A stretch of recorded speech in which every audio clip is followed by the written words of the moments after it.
especially for the Westmore Central High School Orchestra this year. Continuing on my quest to diversify the music available for students. Currently, my hole that I'm digging deep into is women composers, historical women composers, from the 18th and the 19th century. So this piece is by Elfrida Andrée, who is a Swedish composer. Not many Swedish composers to begin with, and this one is an accomplished woman composer from Sweden. She was in the Romantic era as a composer, so she was born in 1841 and passed away in 1929. She studied the organ, that was her main instrument, was the pipe organ, at the Royal Academy for Music in Sweden.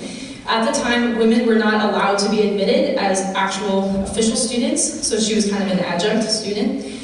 So then she was the first woman to graduate from the school with a degree in, organ performance. And when she graduated, there was actually a law in Sweden at the time that said women could not hold positions and be organ players in churches. That was a law. So she worked with her father, and they changed the law. And then she went on to she held a very prominent organ playing position at a very prominent church in Sweden for most of her life. And it was a very high level position. It could have been considered one of the highest ones in all of Europe, not just Sweden.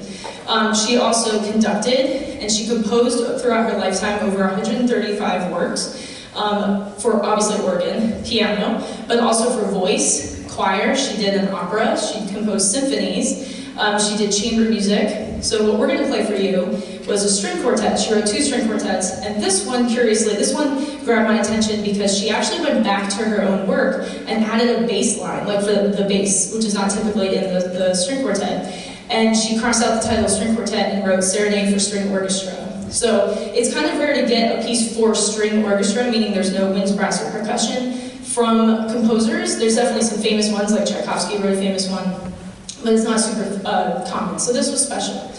Elfrida, in her life, she never married or had children. She was very close with her immediate family. She went on to conduct, compose.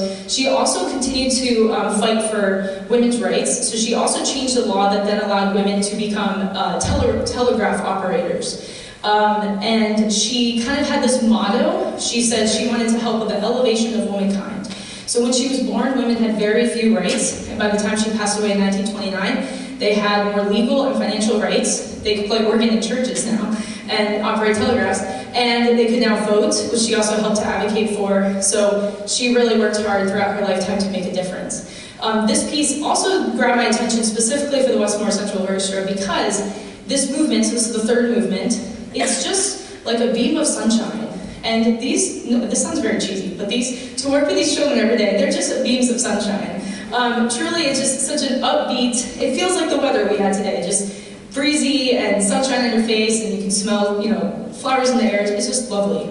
The trick is, though, it's one thing to listen to it, it's another thing to execute it. It's deceivingly challenged to execute because it's written in some time signatures, especially we're not used to. Most of it's in 3/8.